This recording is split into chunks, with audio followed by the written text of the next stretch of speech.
సరస్వతికి నమస్సులు. వేదికను అలంకరించిన పెద్దలు, వేదిక ముందు ఆశీనులైన వారందరికీ ధన్యవాదాలు తెలియజేసుకుంటూ ఒక చిన్న కొటేషన్.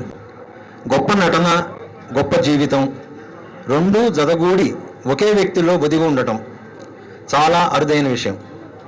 అరుదైన వ్యక్తుల్లో అరుదైన వ్యక్తి శ్రీ నందమూరి తారక రామారావు గారు. వారి చిత్రాలు చూసి ఆనందించడం, వారి జీవితం చదివి అనుసరించడం చాలా ముఖ్యం. ఇది ఎల్పి ప్రసాద్ గారు ఒక సందర్భంలో చెప్పిన మాట.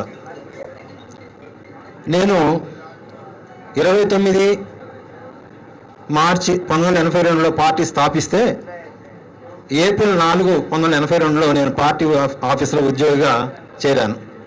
అప్పటికి నాకున్న qualification graduation, both type writing వచ్చు. చాలా విషయాలు మాట్లాడుకోవాలి ఆయన గురించి, రోజులు మాట్లాడినా కూడా తరగదు. ముఖ్యంగా కొన్ని విషయాలు ప్రస్తావించి ముగిస్తాను. 1982 మేలో తిరుపతిలో మహానాడు జరిగింది. అప్పుడు ఎలక్ట్రానిక్ టైప్ రైటర్స్ లేవు. మాన్యువల్గా ఆయన స్పీచ్ టైప్ చేయాల్సిన సందర్భం నాకు వచ్చింది. అప్పుడు యలమంచిలి శేఖర్ అని పార్టీ ఆఫీసులో ఉండేవారు, జర్నలిస్ట్. ఆయన మొత్తం 20 లైన్లు ఒక పేజీలో 20 పేజీలు వచ్చింది. చివరి లైన్లో తప్పిపోయినా మళ్ళీ మొదటి నుంచి టైప్ చేయాలి. అట్లా మొట్టమొదటి స్పీచ్ ఆయనకి తయారు చేసేటప్పటికి నాకు ఉదయం 10 నుంచి రాత్రి 8 అయింది. మొట్టమొదటిసారిగా రామారావు గారిని కలిసింది నేను అదే. అంతకుముందు సినిమాల్లో చూడటం, బయట చూడటం తప్పితే వ్యక్తిగతంగా వాడిని కలిశాను. అది ఒళ్ళు గగురు పొడిచింది. ఆ తర్వాత పార్టీ ఆఫీసులో పనిచేస్తున్నప్పుడు మొట్టమొదటిగా పార్టీ తీర్మానాలు ఎలక్షన్ కమిషన్ ఆఫ్ ఇండియా దగ్గర మనకు సైకిల్ గుర్తు కేటాయించడం కోసమని ఎలక్షన్ కమిషన్ ఆఫ్ ఇండియాకి తీసుకెళ్ళి సబ్మిట్ చేసి మనం గుర్తు తెచ్చుకోవాలి. అప్పుడు ఎల్ నరసింహ నాయక్ గారని చనిపోయినాడు, ఎక్స్ఎంపీ. ఆయన నేను ఢిల్లీ వెళ్ళేసి అప్రూవల్ చేయించేసి ఆ గుర్తు కేటాయించడంలో వారితో నాకు కొంత అనుబంధం ఉంచింది. తరువాత 1989లో ఎన్టీ రామారావు గారు మొట్టమొదటిగా అసెంబ్లీలో అపోజిషన్ లీడర్గా ఆయన స్పీచ్ ఇవ్వాల్సి వచ్చింది. నేను ఆయనకు పిఏగా వెళతాను నేను అనుకోలేదు. పార్టీ ఆఫీసులో పనిచేసేవాడిని. 88లో కర్షక పరిషత్ అనౌన్స్ చేశారు. బలరాం జక్కర్ గారు వచ్చారు, ఎన్టీ రామారావు గారు మొత్తం లాల్ బహదూర్ స్టేడియంలో అన్ని స్టాల్స్ విజిట్ చేసి వెళుతూ చంద్రబాబు నాయుడు గారు అన్నారు, మీరు ఒకసారి హెరిటేజ్ బిల్డింగ్ రండి అన్నాడు. నన్ను వెళ్ళాను. అక్కడ వెళ్ళిన తర్వాత కర్షక పరిషత్తులో బాబు గారికి పిఏగా మీరు పనిచేయండి, ఇతను పార్టీ ఆఫీసులో పనిచేశాడు, మాకుంటానని మా కమిషనర్, అప్పటి కమిషనర్ ఆర్వి కృష్ణ గారికి చెప్తే పిఏగా అపాయింట్ చేశారు. తర్వాత కొద్ది రోజులకి ఆ పదవి పోయింది. 89లో పార్టీ పవర్ పోయింది, తెలుగుదేశం. అంతకుముందు కరెక్ట్గా మళ్ళీ రేపు అసెంబ్లీ సెషన్స్ అపోజిషన్ లీడర్గా రామారావు గారు స్పీచ్ ఇస్తారని నాకు తెలియదు. చంద్రబాబు నాయుడు గారి దగ్గర డ్రైవర్ రాజు ఉండేవాడు ఒకతను. అతను వచ్చేసి అప్పుడు మా ఇంటికి ఫోన్ కూడా లేదు. ఎన్టీ రామారావు గారు రాత్రి 12 గంటలకి అబిడ్స్ ఇంటికి రమ్మన్నారు. అంటే ఎందుకు రమ్మన్నారో నాకు మనసు పరిపరిధాలు పోయింది. 12 గంటలకు రమ్మన్నారు అన్నాను. జనవరి నెల, బాగా చలిగా ఉంది, కష్టపడి 12 గంటలు కూర్చున్నా. 12:01 నిమిషానికి శివరామ్ గారు అంటూ పిలిచారు. అదొక అనుభూతి, చెప్పలేని అనుభూతి. గోటేటి రామచంద్రరావు గారు, చంద్రబాబు నాయుడు గారు వీళ్ళు కూర్చొని పార్టీ పవర్ పోయింది, ఇక్కడి నుంచి మీకు 2 పిఏల్ని ఇస్తారు, ఒక పిఎస్ని ఇస్తారు, ఎవరు ఉండాలి అంటే నన్ను వారు రికమెండ్ చేసినట్టుగా తర్వాత తెలిసింది. ఆ రోజు రాత్రి 1 గంటకి మొదలుపెట్టిన స్పీచ్ తెల్లవారుజామున 4 గంటల వరకు ఆయన చెప్తున్నాను, నేను రాస్తున్నా. నేనేం రాస్తున్నా నాకే తెలియదు. ఆయన మాట నాకు ఏమర్థం కావట్లేదు, సబ్జెక్ట్ ఏమర్థం కావట్లేదు. కనీసం ముందు కూడా హింట్ ఇవ్వలేదు. రామచంద్రరావు గారు నాకు పరిచయం అంతకుముందు, హింట్ కూడా ఇవ్వలేదు. కానీ 4 గంటలకు ఆయన స్నానం చేసి వస్తాను, మీరు ఫేర్ చేయండి అన్నారు. అప్పటి నుంచి మళ్ళీ నేను 93లో ఆయన దగ్గర మానేసేంత వరకు కూడా ఆయన స్పీచ్ కార్డ్స్ గోటేటి రామచంద్రరావు తయారు చేసేవాడు. నేను ఫేర్ చేసేసి పోస్ట్ కార్డ్స్ తయారు చేసేవాడిని, పిన్ పాయింట్స్ చేసేవాడిని. ఇందాక అప్పుడు తెల్లవారుజామున 5 గంటలకు ఆ డ్యూటీకి వెళ్ళాడు. ఫస్ట్ టైం అడిగారు 89, నేను ఆయన దగ్గర పిఏగా వెళ్ళినప్పుడు, మీరు మార్నింగ్ 5ంటికి రావాలి, సుప్రభాతం పెడతారా అని అడిగారు. సార్ నేను జూబ్లీహిల్స్లో ఉంటాను, అప్పటి నుంచి ట్రాన్స్పోర్ట్ లేదు మాకు. జూబ్లీహిల్స్ నుంచి అబిడ్స్ వెళ్ళడానికి చెక్ పోస్ట్కి వెళ్తే 1-2 ఆటోలు ఉండేవి, లేకపోతే 5 కూడా ఉండేవి కాదు. ఒక రోజున వస్తాను రాలేనంటే అప్పుడు నాకు ఆయన స్కూటర్ కొనిచ్చారు. స్కూటర్ కొనిచ్చి మీరు 5ంటికి రండి, పర్వాలేదు సుప్రభాతం పెట్టకపోయినా పర్లేదు, 5ంటికి డ్యూటీకి రండి అన్నారు. 5 గంటల కరెక్ట్గా 5ంటికి ఆయన ఇంటర్కామ్ నొక్కుతారు. సార్ నమస్కారం అంటే మనం అటెండ్ అయినట్టు. మళ్ళీ 5:10 నిమిషాలకు నొక్కుతారు. 5:10 నిమిషాల తర్వాత 5:11 నిమిషంకి వచ్చినా మనం ఆ రోజు డ్యూటీకి వెళ్ళినట్టే లెక్క, లేట్గా వెళ్ళినట్టు అనమాట. వెళ్తూ న్యూస్ పేపర్స్ తీసుకెళ్ళేవాడిని. ఫస్ట్ న్యూస్ పేపర్స్ చదివేటప్పుడు ఇందాక నారాయణ ప్రసాద్ గారు చెప్పినప్పుడు నేను ఆయన దగ్గర పనిచేయడం, ఆయన సేవ చేయడం నా జన్మధన్యం అయిపోయింది. తర్వాత ఇంకొకటి ఏంటంటే ఆయన దగ్గర ఆయనతో పనిచేసే కాలంలో బ్రహ్మర్షి విశ్వామిత్ర డబ్బింగ్కి 26 రోజులు మోహన్ కృష్ణ గారు నేను 26 రోజులు బాంబేలో ఉన్నాం. డబ్బింగ్ అయిపోయింది, తర్వాత వచ్చాము. ఒక్క 2 నిమిషాలు బిట్ కోసం అని మళ్ళీ ఆయన నన్ను ఫ్లైట్లో పంపించారు. నేను మోహన్ బాబు గారు ఫ్లైట్లో వెళ్ళి వస్తే అక్కడ రవీంద్ర జైన్ గారు అని మ్యూజిషియన్ ఉన్నాడు. ఒక్క పైసా మా చేతిలో లేదు, ఆయన చెప్పలేదు, మేము అడగలేదు. వెళ్ళిపోయినాము, రికార్డింగ్ చేసేసాము, ఫ్లైట్ టికెట్స్ మాత్రం కొనిచ్చేశారు. ఆయన ఫోన్లో మ్యూజిక్ డైరెక్టర్తో మాట్లాడారు, ఆ బిట్ వచ్చేసింది. ఆ సినిమా తర్వాత డబ్బింగ్ అయిపోయి బాగా అయిపోయింది, అది వేరే విషయం. రెండోది శ్రీనాథ్ కవి సార్వభౌముడు. ఆ సినిమా తీసేటప్పుడు నూరి నరసింహశాస్త్రి గారని శ్రీనాథ్ కవి సార్వభౌముడు పుస్తకం రాశారు ఆయన. అది గ్రాంధికంలో ఉంది. దాని రైట్స్ కావాలని చెప్పేసి అడిగితే వాళ్ళ కుటుంబ సభ్యులు, ఆయన చనిపోయినాడు, కుటుంబ సభ్యులు ఎవరు దొరకలేదు. చివరికి వెతికితే ఢిల్లీలో వాళ్ళ అమ్మాయి ఉంటే రైట్స్ తీసుకొని ఆ సినిమా తీశారు. శ్రీనాథ్ కవి సార్వభౌముడు, సామ్రాట్ అశోక, మేజర్ చంద్రకాంత్. నేను పిఏగా ఉంటూనే ఈ సినిమాల్లో కూడా ఆయనతో కలిసి అక్కడ ఉండి అనుభవం తీసుకోవడం అనేది నాకు చాలా అసలు నేను ఊహించలేని విషయం అన్నమాట. నా జీవితంలో జన్మధనమైంది అనుకున్నాను. చివరిగా ఆయనకి ధర్మవరం టూర్లో వెళ్ళాం. ధర్మవరంలో మొట్టమొదటిసారిగా ఎప్పుడంటే రాజీవ్ గాంధీ గారు చనిపోయినప్పుడు, అసాసినేషన్ చేసినప్పుడు కాషాయ వస్త్రాల్లో ఉన్నారు రామారావు గారు. టూర్ చేసినప్పుడు ధర్మవరంలో ఈయన్ని రాకుండా అడ్డుకున్నారు రాజకీయ ప్రత్యర్థులు. వచ్చారు, గెస్ట్ హౌస్లో భోజనం చేసిన తర్వాత సార్ బయట పరిస్థితి బాగాలేదంటే అప్పుడు అంజారావు గారు, కృష్ణారావు గారు ఇద్దరు సెక్యూరిటీ ఆఫీసర్స్. మనం బయట వెళ్ళడం మంచిది కాదంటే వాడేం చేస్తాడండి అని నడుచుకుంటూ వెళ్ళిపోయాడు. అప్పుడు మొట్టమొదటిసారిగా రామారావు గారి దగ్గర ఉన్న గన్స్ ఓపెన్ చేసి రోడ్డు మీద నడవడం మొట్టమొదటిసారి చూశాను. అంతకుముందు ఎప్పుడు కూడా ప్రతి విఐపికి గన్మెన్స్ ఉంటారు, వస్తుంటారు. కానీ ఆ సందర్భం అది దురదృష్టవశాత్తు అక్కడి నుంచి మేము ఒక 1/2 కిలోమీటర్ 1 కిలోమీటర్ నడిచారు పెద్ద ఆయన. అక్కడి నుంచి వెళ్ళిన తర్వాత పోలీసులు వాళ్ళకే ఒకటి ఫైరింగ్ అయ్యి ఒక కానిస్టేబుల్ చనిపోవడం జరిగింది. ఆ తర్వాత పెద్ద మీటింగ్ అనంతపురంలో చాలా పెద్ద మీటింగ్ చేశారు. అక్కడి నుంచి తిరిగి వచ్చాం. రెండోది ఆయన ఈ శ్రీనాథ్ సినిమా తీసేటప్పుడు మనం పాన్లో మామూలుగా ఇంత రాస్తారు, జస్ట్ ఓన్లీ ఒక పెసరంతా. ఆ సినిమాలో ఆయన పాన్ వేసుకుని నవ్వులుతున్నప్పుడు నోరు పండగాలి అని చెప్పేసి ఎవరో చిన్న డబ్బా ఇచ్చారు, ఇందులో కొంచెం తీసుకోవాలని. ఆయన మొత్తం తీసి నోట్లో వేసుకున్నారు. మామూలు వ్యక్తులకైతే అది కళ్ళు తిరిగి కింద పడిపోవాల్సిందే, కానీ అట్లా జరగలేదు. ఆయన సినిమా షూటింగ్ కంటిన్యూ చేశారు, బాగా అయిపోయింది. ఇంకొక సందర్భం గుర్తుంది, అంటే ఇవాళ మర్చిపోలేని గుర్తులు నేను స్మరించుకుంటున్నాను ఆయన్ని. మేజర్ చంద్రకాంత్ సినిమా మైసూరులో షూట్ చేసేటప్పుడు వీరపాండ్య కట్టబొమ్మన ఒక పాటలో ఆయన నటించాల్సి వస్తుంది. ఆయన మమ్మల్ని అడగాల్సిన అవసరం లేదు ఎట్లా చేశాను అని.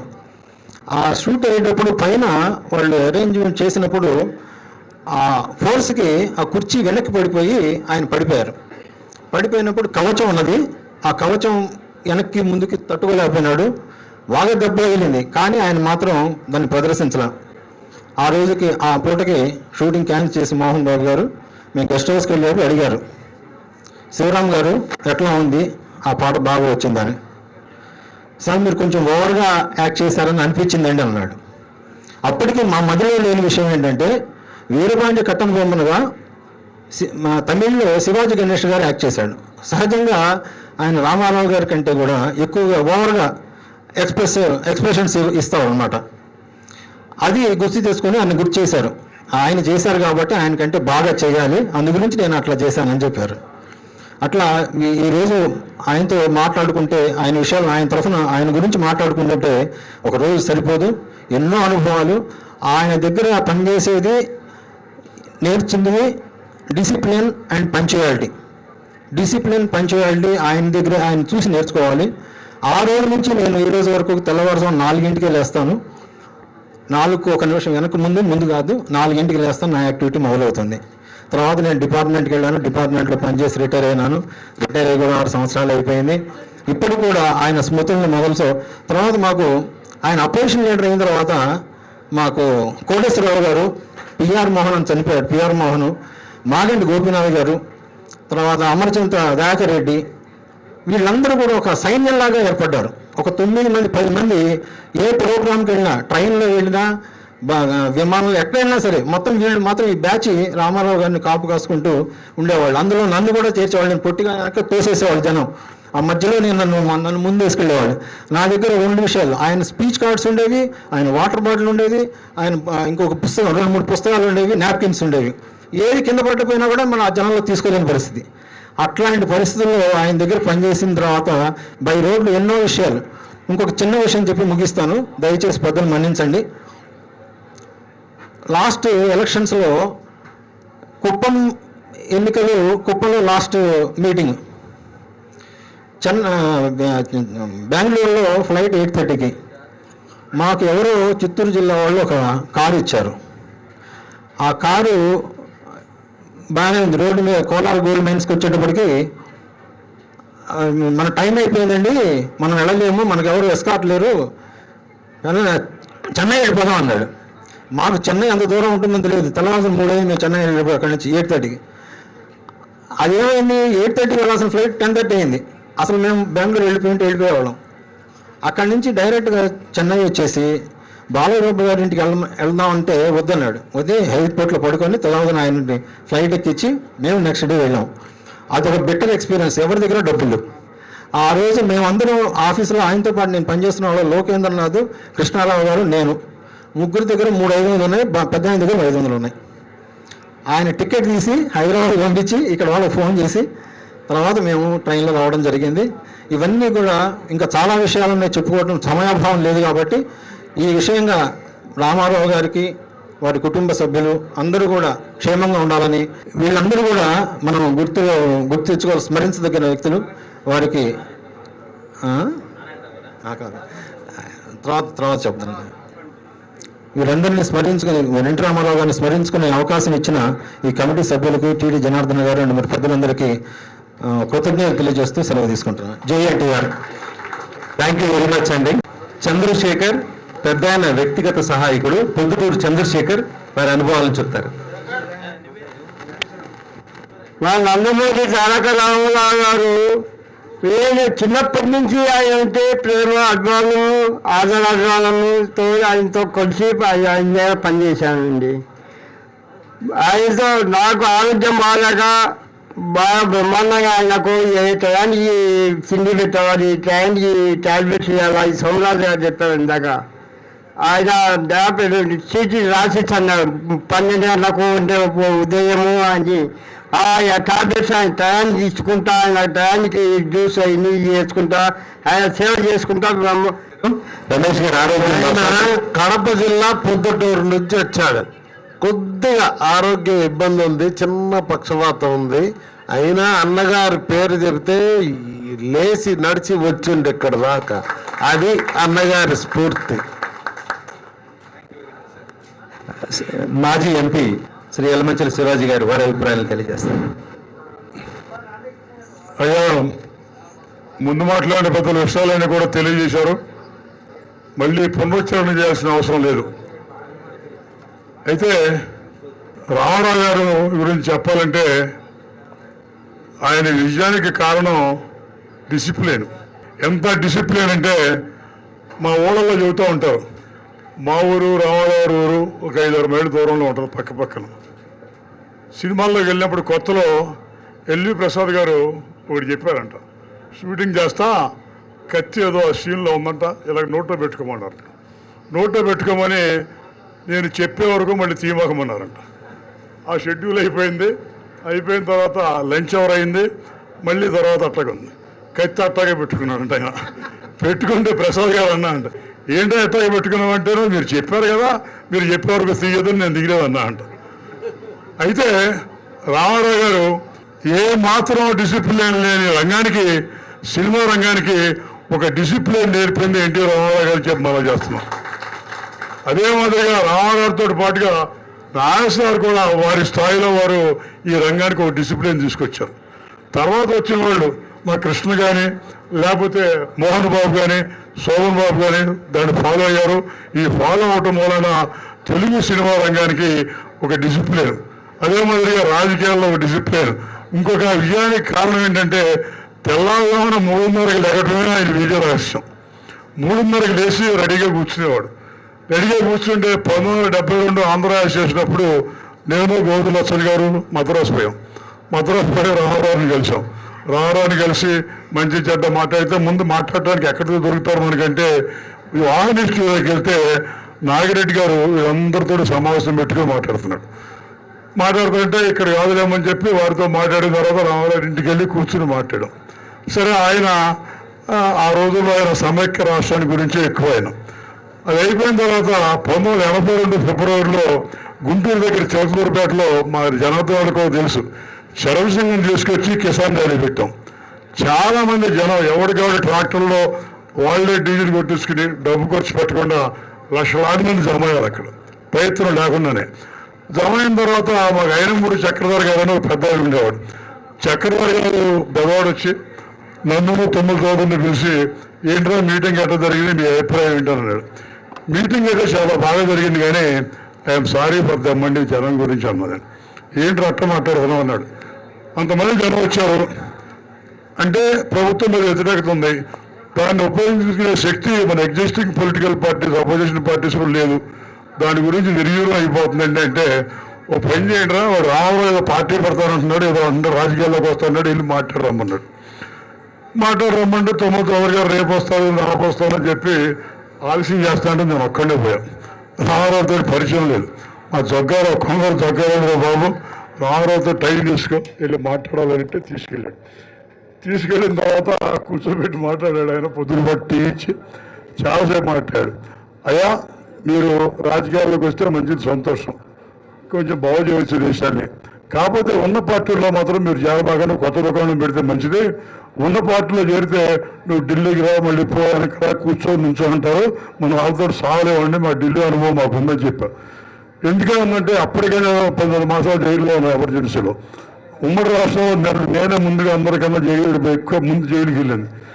సరే, ఈ అనుభవంతో తర్వాత ఆయన ఆలోచించారు. భాస్కరరావు గారిని అడిగాడు, సినిమా భాస్కరరావు, విజయ పిక్చర్స్ భాస్కరరావు అని.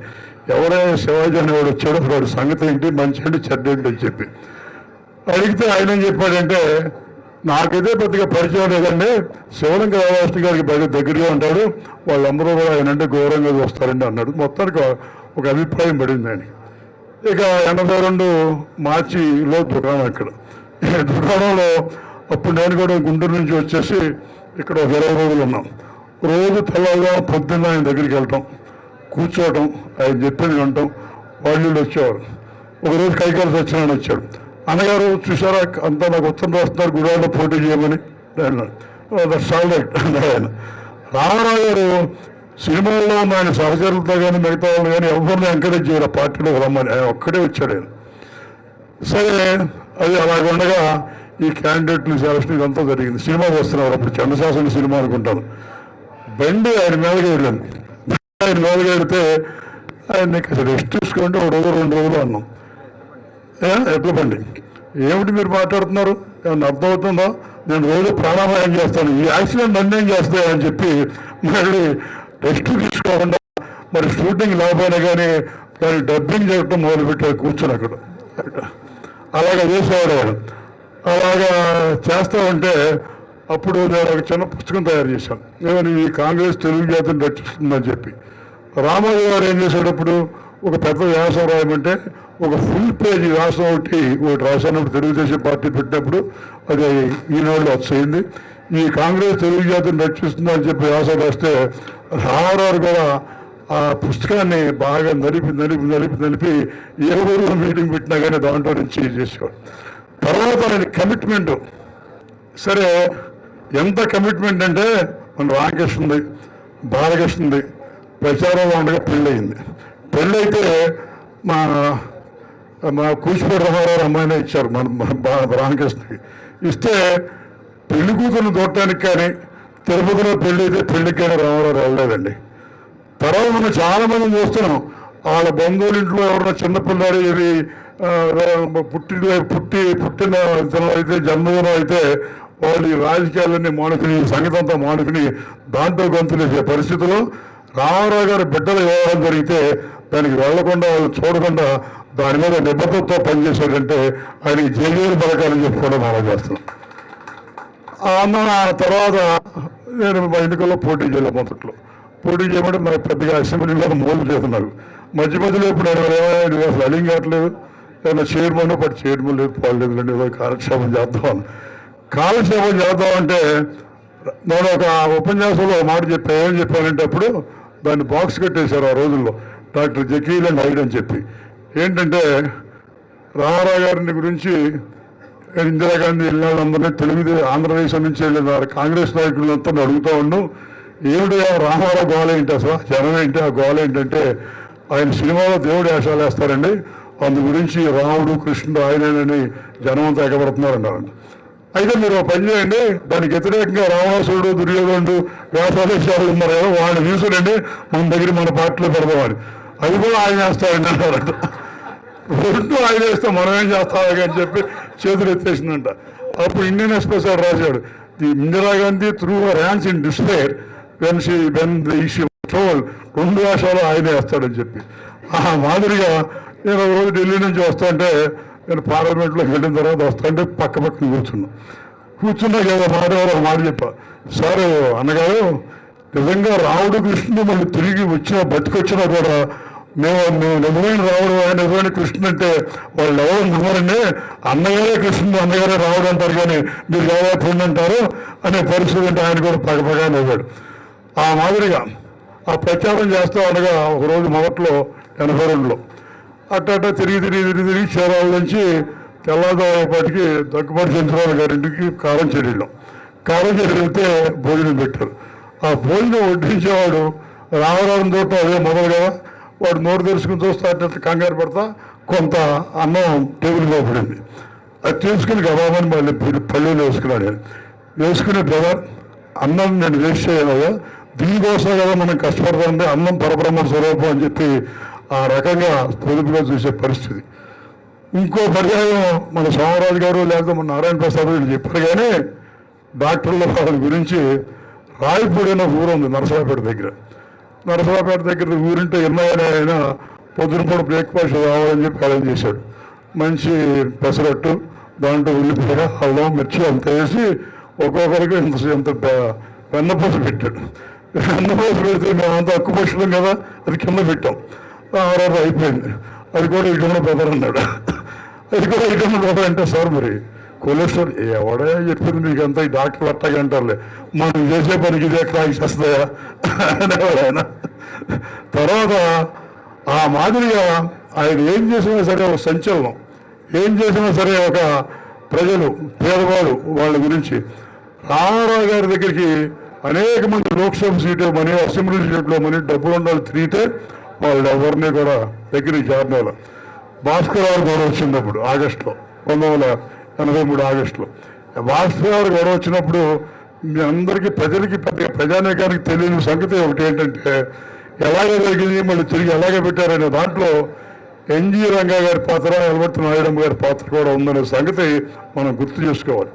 ఎందుకని ఇంత ఉద్యమం ఇంత జరిగినప్పటికీ కూడా శంకరనారాయణ శర్మ గారు మళ్ళీ గవర్నర్గా వచ్చిన తర్వాత ఆయన ప్రమాణ స్వీకారం చేసిన తర్వాత ఎన్జి రంగా గారిని ఆచార్య రంగా గారిని పిలిపించుకుని ఏం చేయాలి ఏంటంటే ఏం లేదు, కాంగ్రెస్ తగలబడిపోతుంది, ఇప్పుడు ఆంధ్రదేశంలో పోయినట్టేక ఇలాగే కొనసాగినట్టయితే మొత్తం దక్షిణాదిలో కాంగ్రెస్ ఉండదని చెప్పి రంగా గారు చెబితే శంకరనారాయణ స్వామి గారు ఏమన్నాడు, ప్రైమ్ మినిస్టర్ కనెక్షన్ ఇవ్వమని చెప్పి తీసుకుని ఇందిరాగాంధీకి ఆయన మాట్లాడకుండా రంగా గారికి ఇచ్చారు, రంగా గారు మాట్లాడతారని చెప్పి ఆయన దూరంలో ఆయన చెప్పుకుంటూ వచ్చాడు ఇదంతా. అప్పుడు ఎలవర్తి నాయుడమ్మ గారిని నువ్వు నా మనిషిగా వెళ్ళి రామారావుతో మాట్లాడి అసలు విషయం ఏంటో తెలుసురమ్మని చెప్పి పంపించాను. ఇట్లా వచ్చారండి నాయుడమ్మ గారు ఇందిరాగాంధీ తరఫున మెసెంజర్గా మీతో మాట్లాడడానికి వచ్చాడు. ఏంటంటే తెల్లవారుజామున 2ంటికి రమ్మని ఆఫీస్కి అన్నాడు.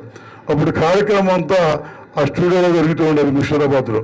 తెల్లవారుజామున 2ంటికి వస్తే అక్కడ రాజు ఉంటాడు ఒక్కడేను, మరి ఒక ఎందుకని ఎవరో ఉండరు మాట్లాడొచ్చు అన్నాడు. సరే ఏం జరిగిందో చెప్పమన్నాడు నాయుడమ్మ గారు. చెబుతా ఉంటే ఇలాగా కాదండి, మీరు క్రోనలాజికల్గా టైం ప్రకారం ఏ రోజు ఎన్ని గంటలకు ఏం జరిగింది కావాలన్నాడు. ఇదో చెప్పాను.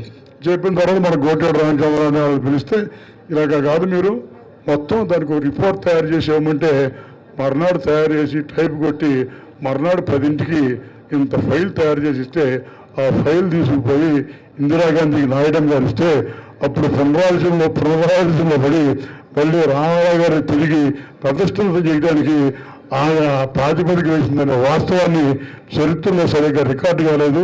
అందు గురించి ఎవరో చూద్దాం అనుకున్నాయి. ఇది రామారావు గురించి చాలామంది 110 పుస్తకాలు 120 పుస్తకాలు రాశారు. నేను కూడా రాద్దామని ప్రయత్నం చేస్తున్నా. దీంట్లో ఆ పుస్తకాల్లో ఎవ్వరూ చెప్పని సంగతులు, నాకు మాత్రమే తెలిసిన సంగతులు నేను దాంట్లో పెడదామని చూస్తున్నా. అంతగా ఆలస్యమైంది. ఆ మాదిరిగా రామారావు ఏది చేసినా కానీ ఒక సంచలనంగా ఉండేది. ఇక్కడే కాదు, ఢిల్లీలో కూడా అలాగే సంచలనంగా ఉండేది. ఒకరోజు విపి సింగ్ ప్రధానమంత్రిగా ఉన్నాడు. ప్రధానమంత్రిగా అంటే రామారావు ఏపీ భవన్లో ఉన్నారు. ఏపీ భవన్లో అంటే మాట్లాడాడు, వెళ్ళిపోతున్నాడు. తప్పట్లు కొట్టి పైనుంచి కేకేశాడు, విపి సింగ్ అని చెప్పి. ఆయన ప్రధానమంత్రి. విపి సింగ్ అని కేకేస్తాడు. తర్వాత రమ్మన్నాడు పైకి రమ్మంటే ఈ లింగి కట్టుకుని ఉన్నాడు. మళ్ళీ వచ్చాడు. ఏంటంటే ఒక తడరా మళ్ళీ అన్నాడు. ఇప్పుడు మాట్లాడాను కదా అంటాడు ఆయన. కాదు రమ్మన్నాడు. అంటే ఏం చెప్పాడు, మధ్యాహ్నం భోజనానికి రా, ఇక్కడ ఉలవచారా తెప్పించాను అంటాడు. అలాగా ఆయన దగ్గర మరి చక్కగా భోజనం పెట్టేవాడు, లేకపోతే పదార్థం పెట్టేవాడు, ప్రసాదం పెట్టేవాడు. పెట్టి అన్నదాత సుఖీభవ అని అంటే చిన్నదాత సుఖీభవ అని ఆయన అనేవాడు. ఆ మాదిరిగా అది చాలా అన్యోన్యంగా ఉండేది. రామారావు దగ్గర మన జనార్దనాలు తెలిసి ఉండాలి, కానీ అది ఎప్పుడు ఎదురవుతాయి వాళ్ళు కాదు. నాకు రామారావు దగ్గర యువత, రామారావు దగ్గర నాకు ఇష్టం లేని ఇటువంటి నేను దడ్డం అనేవాడిని. ఒకరోజు కర్షక పరిషత్ పెట్టేటప్పుడు ఏమైపోయాడు కనపడలేదని చెప్పి పిలిపించాడు 10 రోజులు ఇక్కడ ఉండమని. రోజు పొద్దున్నే రామారావు దగ్గరికి వెళ్ళటం. పొద్దునపాటు ఎవరెవరో గోటేడు రామచంద్రరావు, నేను, నాగబాబు, కోటేశ్వరరావు, లేకపోతేనేమో మింటి పద్మనాభం, 9 చౌదరి మేము కూర్చోవడం. ఆయన ఏదో కళ్ళు మూసుకుని చెబుతుండేది. అది గుర్తుపెట్టుకోవాలి. గుర్తుపెట్టుకున్నాక మళ్ళీ రాస్తే దాన్ని మళ్ళీ ఆయన ఖాళీగా ఉన్నప్పుడు మళ్ళీ మధ్యాహ్నం 12 గంటలకు మళ్ళీ రమ్మనేవాడు. దాన్ని కాపీలు తీసి మళ్ళీ ఆయనకి ఇవ్వాలి, మళ్ళీ చదవాలి. మళ్ళీ చదువుతా అంటే మధ్యలో ఆయనకి ఇష్టం అనేవాడు, మళ్ళీ మార్చాలి. అట్టా 4-3 తడవలు చదువుతూ ఉండేది. ఒక తడవ అన్నాడంటే కర్షక పరిషత్ అంటే ఏమనుకున్నారు, కర్షక పరిషత్ వాళ్ళు ధాన్యం పండిస్తారు ఆ ఊళ్ళో. ఆ ధాన్యాన్ని మరణేస్తే బియ్యం వస్తాయి. ఆ బియ్యాన్ని అమ్ముతారు, లాభం వస్తుంది. ఆ డబ్బులు పెట్టేసి ఊళ్ళో హాస్పిటల్ కడతారు, స్కూల్ కడతారు, రోడ్డు వేస్తారు అన్నాడు. నేనేమన్నానంటే మరి తమరేం చేస్తారు సార్ అన్న. ఏమండి మన సంగతి నీకు అర్థమైనట్లేదే, తమరేం చేయడం ఏంటి అన్నాడు. అవును సార్, హైదరాబాద్లో రోడ్లన్నీ ఎవడేశాడు, బియ్యం ఆడిచ్చేసారా? హైదరాబాద్లోనే మీరు వేస్తారా రోడ్లు? పల్లెటూరులో మాకు అసలు దాకా చేస్తుంటే మమ్మల్ని ఏమో బియ్యం ఆడించుకుని రోడ్లు వేసుకోమంటారు, ఇది ఎక్కడ తరమండి అన్న. అప్పుడు యూపీ రాఘవేంద్ర అన్నాడు, నిజమేనండి, వాట్ శివాజీ జరిగే పాయింట్ ఇన్ ఇట్ అన్నాడు. ఓహో ఇదొకటి ఉందా అని చెప్పి తప్పనిసరిగా రామారావుని చండశాసనం అనుకుంటారు, కానీ చెప్పింది ఎండని అనుకుంటారు. కానీ మనం చెప్పే దాంట్లో స్వార్థం లేదని అనుకుంటే తప్పనిసరిగా ఆయన వింటాడు, ఇని దాన్ని అమలు చేయడానికి ప్రయత్నం చేస్తాడు. అందువల్ల రామారావు గారు రాజ్యసభ పెట్టేటప్పుడు కూడా 1988లో బాగా పత్తి రైతుల ఆత్మహత్యలు జరుగుతున్నాయి ప్రకాశం, గుంటూరు జిల్లాలో. రామారావు తిరిగారు, చూసి అప్పుడు కూడా ఎవరైనా పెద్ద వాళ్ళు దొరుకుతారో అని చెప్పి ఎన్జీ పాలకి వాళ్ళని అడిగాడు, రాజ్యసభకు పంపుతాను నిన్ను ఇక్కడ రమ్మని అని, ఇక్కడ ఓటు చేర్పిస్తాను రమ్మన్నాడు. ఆయన ఏం చెప్పాడంటే, I don't like to enter in to parliament with a false declaration, ఒక ఫోర్జీ డాక్యుమెంట్ వేసి నేను రాజ్యసభకి వెళ్ళను అన్నాడు ఆయన. అట్లాగే నాయుడమ్మ గారిని అడిగాడు, చివరికి ఈ పత్తి రైతుల సమస్యల్ని పరిష్కారం చేయడం కొరకు ఢిల్లీలో ఎవడన్నా కావాలి మనకి, రాష్ట్రంలో అయ్యే పని కాదు, దానికి వీడు పనికొస్తాడని చెప్పి నన్ను పిలిచి రూపాయి ఖర్చు కూడా లేకుండా నన్ను రాజ్యసభకు పంపితే వారు ఏ ఆశయం కోసం నన్ను పంపారో ఆ ఆశయాన్ని నేను నిర్వర్తించానని చెప్పి తృప్తిగా ఉందని చెప్పి మనవి చేస్తూ ఈ అవకాశాన్ని ఇచ్చిన మా జనార్దన్కి నమస్కారాలు పునః సమర్పిస్తూ సెలవు తీసుకున్నాను. శ్రీ రఘురామకృష్ణరాజు గారిని వారి కేవీఎస్ రామారావు గారు కాలాతీతం అయింది కాబట్టి మీ సహనానికి పరీక్ష పెట్టను. వేదిక మీద ఉన్న పెద్దలకు, ముఖ్యంగా ఈ కార్యక్రమ ప్రథమ నిర్వాహకుడైన జనార్దన్ గారికి, సోదరులు నందమూరి రామకృష్ణ గారికి, ఇతర పెద్దలందరికీ, ముఖ్యంగా ఇక్కడికి విచ్చేసిన ఎన్టీ రామారావు అభిమానులకి నా హృదయపూర్వక ధన్యవాదాలు. ఎన్టీ రామారావు గారి జయంతి అని అందరూ అంటారు ఇవాళ, కానీ నేనైతే ఎన్టీ రామారావు గారి పుట్టినరోజుగానే భావిస్తాను. నాకు తెలిసి మరి తెలుగు వారిలో, ఈవెన్ భారతదేశంలో కూడా మరణం లేని జననం ఉన్న వ్యక్తుల్లో, అంటే పురాణాల్లో అశ్వత్థామకి చావులేదు, ఆంజనేయ స్వామికి చావులేదు, అది మనకు తెలియదు. కానీ నాకు తెలిసి మరణం లేని మనిషి ఎవరైనా ఈ శతాబ్దంలో ఉన్నారు అంటే ఒక ఎన్టీ రామారావు గారే. ఈ రోజుకి కూడా ప్రతి ఇంట్లో ఆయన గురించి ఇంకా డిస్కషన్ ఉంటుంది. అటువంటి మహానుభావుడి పుట్టినరోజు కార్యక్రమం జరుపుకోవటం నేను ఎంతో ఆనందంగా ఫీల్ అవుతున్నా. శివాజీ గారు వారి భోజనం గురించి అన్నాన్ని వేస్ట్ చేయరని చెప్పిన తర్వాత నాకు ఒక సంఘటన గుర్తొచ్చింది. అదేంటంటే 91, 92 ఆ ప్రాంతాల్లో ఒక 5-6 సార్లు నేను రామారావుని వ్యక్తిగతంగా అరగంట నుంచి గంట పాటు ఆ సందర్భాల్లో కలవడం జరిగింది. మొట్టమొదటిసారి కలిసినప్పుడు మేము తీసుకెళ్ళిన మా గణపతి శాస్త్రి గారని మా గురువు గారు పరిచయం చేస్తే, ఓహో మీరు శ్రీనివాస రాజు గారు మనవడు అంటే పలానా కృష్ణరాజు గారి మనవడా అని అడిగారు. అంటే మా ఫాదర్ గురించి. అవునండి అంటే బాబురాజు గారికి ఏమవుతాడు అన్నారు. మా ఫాదర్ తమ్ముడండి అన్నా. అప్పుడు ఆయన అంటే 91, 92లో నేను కలిస్తే 67లో వరకట్నం షూటింగ్ టైంలో ఆయన వెంకటరావు వెళ్ళినప్పుడు మా తాతగారి ఇంట్లో ఆయన భోంచేశారట. ఈ రోజుకి ఆ కృష్ణరాజు గారి భోజనం నేను మర్చిపోలేము. బాపిరాజు గారు నాకెంతో ఇష్టం, కానీ ఆ రోజు ఆయన అసెంబ్లీలో కొన్ని మాటలు మాట్లాడారు. అయినా మేము వారిని క్షమించాం, వారిని పల్లెత్తి మాట అనలేదు. ఎందుకంటే ఆ రోజున వారింట్లో మేము భోంచేసాం అని చెప్పి అన్నారు. ఇప్పుడు ఇక్కడ భోంచేసి పక్కకి వెళ్ళి బూతులు తిడుతున్నాం మనం.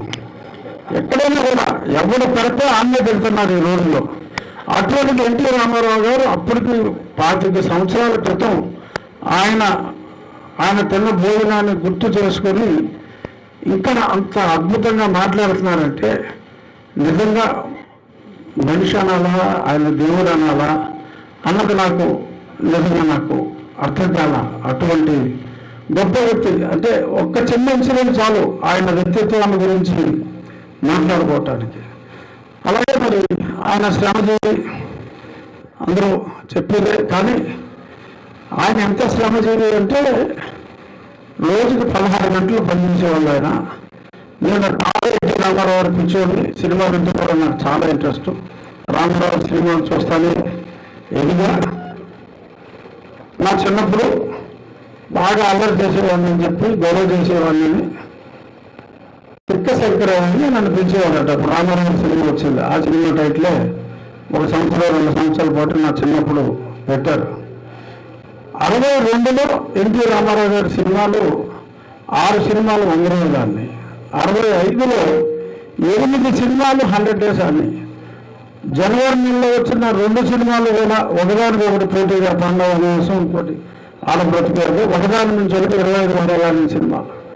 అంటే ఇప్పుడు హీరోలు మనం చూస్తున్నాం, 2 సంవత్సరాలకి ఒక సినిమా యాక్ట్ చేస్తే గొప్ప అనుకుంటా ఉంటే 1 సంవత్సరంలో 8 సినిమాలు 100 రోజులు అని అంటే 65లో ఆడబ్రతుకు, పాండవ వనవాసం, తోడు నీడ, వీరాభిమన్యు, కోళ్ళు కాబట్టి 71 అండి నాకు తెలుసు అన్ని. ఆ 70 సినిమాలు ఏ సంవత్సరం నాకు తెలుసు. 62లో అయితే గులేబకాయలు కదా, ఆత్మబంధం, అదే గుండమ్మ కదా, చాలా సినిమాలు పేరు కూడా చెప్తారు. ఇవాళ 5 సంవత్సరాలు పడుతుంది. ఆయన 41 రోజుల్లో ఆ సినిమాని 25 రోజుల సినిమా 3 రాష్ట్రాలు ఎన్టీ రామారావు వేసి స్క్రీన్ మీద కనీసం 1 గంట రామారావు ప్రతి ఫిల్మ్ కాదు, 1 గంట అయితే మినిమం ఇద్దరు ఉంటారు, 1 అరగంట ముగ్గురు ఉంటారు. అలాంటిది ఒక మేకప్ వేయాలంటేనే అసలు 5 నిమిషాలు యాక్ట్ చేస్తే ఆ కాలవానికి వెళ్ళి అరగంట రెస్ట్ తీసుకునే రోజుల్లో మన ఆయన డైరెక్షన్ స్టార్ట్ అయినప్పుడు యాక్షన్ మళ్ళీ ఆయనే చేయాలి, యాక్షన్ ఆయనే అనాలి, యాక్షన్ ఆయనే చేయాలి. మరి అటువంటిది 41 రోజుల్లో ఆయన కంప్లీట్ చేశారంటే రామారావు గారిని మనిషిని మనం మాట్లాడుకోవటం చాలా తప్పు అవుతుంది. ఆయన నిజంగా దేవుడనే మనం చెప్పుకోవాలి. మనిషికి అంత కష్టపడే అంతలా కష్టపడే వ్యక్తిని నా జీవితంలో నేను ఇంకెవరిని కూడా చూడలేదు, ఊహించలేదు. కాస్త దగ్గరగా మొన్న ఎలక్షన్లో చూసే మా చంద్రబాబు నాయుడు గారిని, ఆయన కూడా చివరిలో రోజుకి 5 మీటింగ్లు పెట్టి 3 డ్రెస్సులు మార్చి మరి ఆయన కష్టపడ్డారు. ఆయనకు దగ్గరగా మళ్ళీ ఆయన్నే చూసా. సరే, ఎన్టీ రామారావు గురించి ఎంత మాట్లాడినా తక్కువే. ఒకటి చెప్పి ముగిస్తా. ఈ మధ్యన మరి చాలా మందికి భారతరత్న ఇవ్వడం జరిగింది. అంటే భారతరత్న గౌరవం తగ్గిందని నేను చెప్పట్లా, కానీ భారతరత్నకి గౌరవం రావాలి అంటే అన్న నందమూరి తారక రామారావు గారికి ఆ అవార్డు ఇవ్వాలి అని చెప్పి తెలుగు ప్రజల తరఫున కోరుకుంటూ, మరి రేపు కేంద్రంలో ఏర్పడిపోయే ప్రభుత్వం ఖచ్చితంగా మరి ఆ జూన్ డేట్కి అంటే జనవరికి ముందు అనౌన్స్ చేస్తారు. కాబట్టి ఈసారి ఖచ్చితంగా భారతరత్నకి గౌరవం చేకూరుతుంది అని. ఎందుకంటే రామారావు భారతరత్న అవసరం లేదు, కానీ భారతరత్నకి ఇప్పుడు రామారావు అవసరం వచ్చింది. మరి గతంలో ఇచ్చిన అవార్డులు చూస్తే ఖచ్చితంగా భారతరత్నకి గౌరవం తీసుకొస్తారు కేంద్రం అని చెప్పి మనస్ఫూర్తిగా భావిస్తూ ఈ చక్కటి కార్యక్రమాన్ని అరేంజ్ చేసిన జనార్దన్ గారికి మరొక్కసారి కృతజ్ఞతలు తెలియజేస్తూ జోహార్ ఎన్టీఆర్, జై Telugu Desam. Thank you sir. Thank you very much sir. ప్రముఖ నిర్మాత శ్రీ కెఎస్ రామారావు గారు వారి అమూల్యమైన సలహా సార్. అందరికీ నమస్కారం. ఆయన అభిమానులకు, ఆయన కుటుంబ సభ్యులకు అందరికీ నమస్కారం. నాకున్న పరిచయం కొద్ది 2-3 నేను చెప్తాను. మొదటిసారిగా 69లో ఆయనతో నేను ఒక చిన్న అసిస్టెంట్ డైరెక్టర్గా చిత్ర కుటుంబం అనే సినిమా పనిచేశాను. ఆ సినిమాకి డైలాగ్ చెప్పాలంటే నేను డైరెక్టర్గా అది నా డ్యూటీ.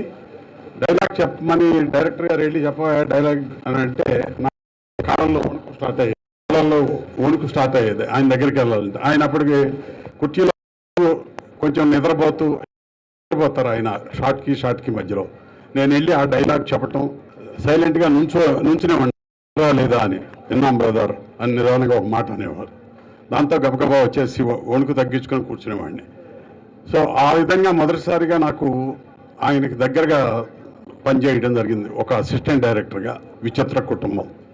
ఆ తర్వాత ఆయన దగ్గర ఆయన స్క్రిప్ట్ రాసే పక్కన నేను కింద కూర్చుని ఆయన కుర్చీలో కూర్చుని ఊగుతూ కోడలు దిద్దిన కాపురం స్క్రిప్ట్ రాసి ఇచ్చేవాళ్ళు.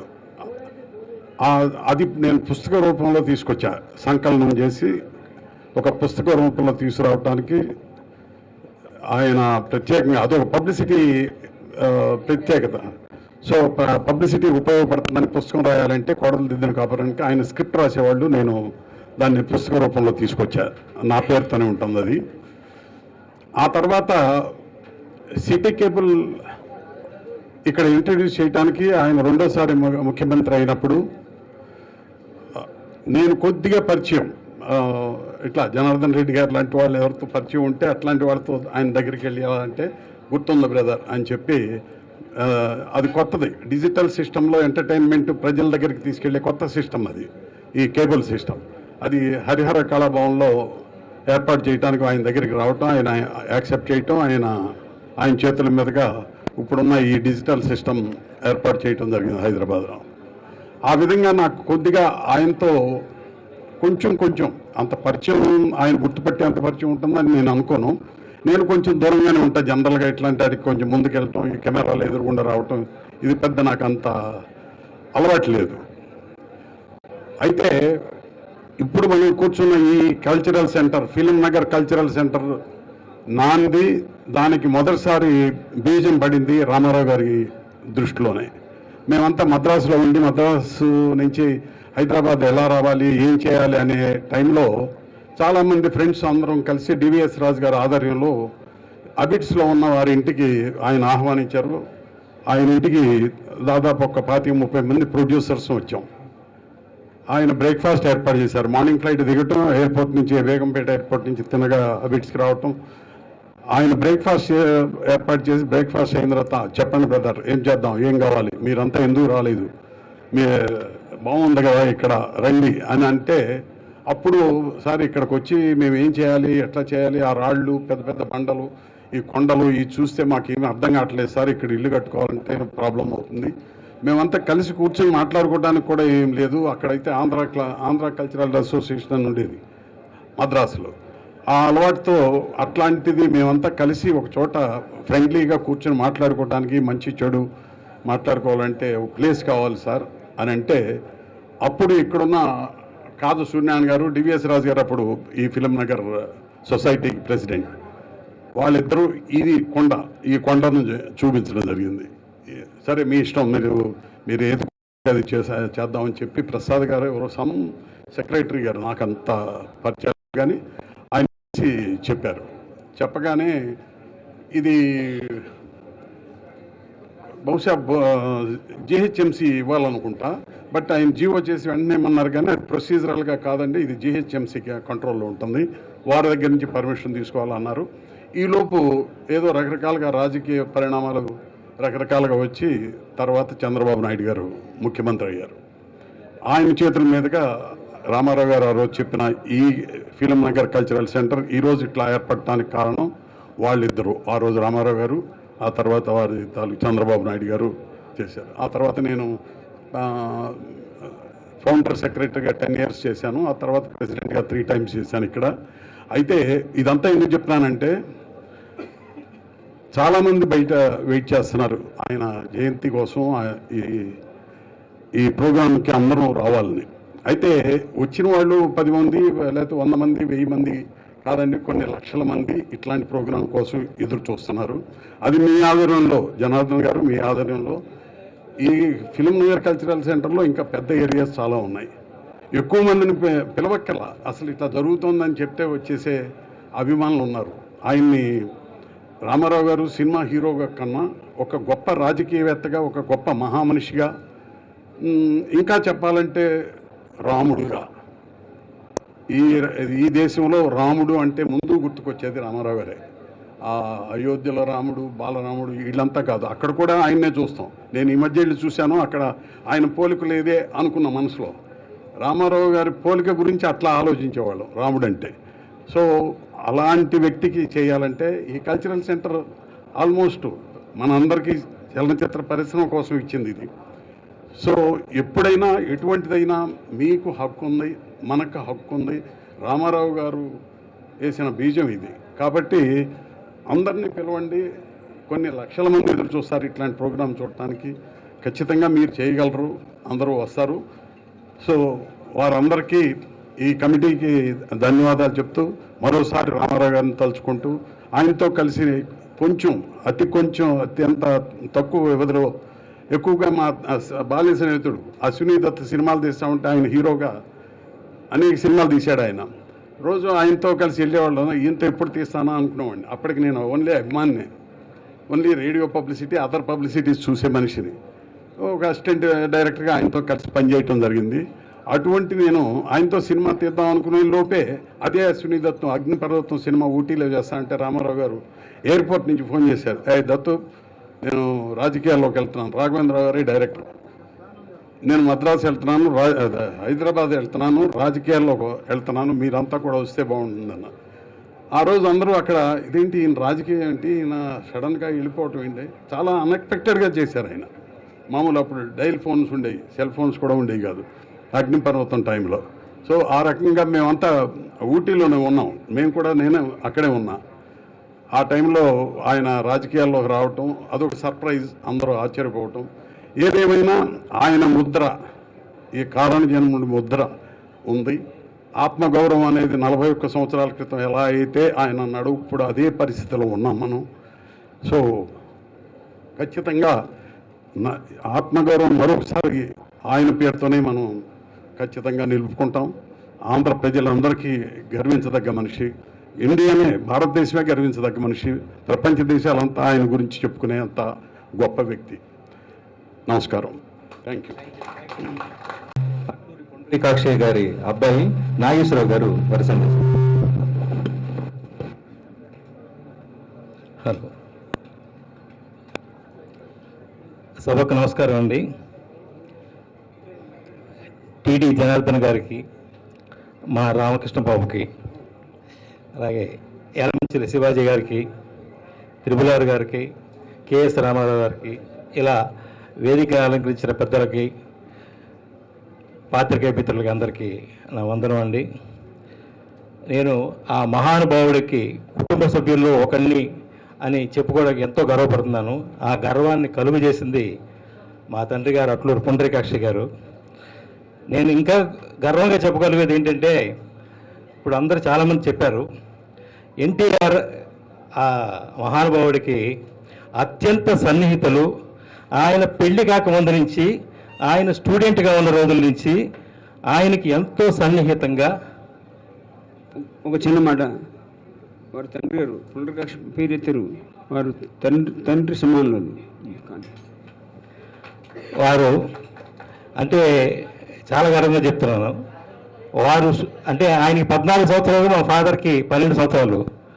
ఇద్దరికి అంటే మా నాయనమ్మ, రామారావు మదరు ఇద్దరు కజిన్స్ అవుతారు. అటు నుంచి ఆ రిలేషన్ అలా కంటిన్యూ అవుతుంది.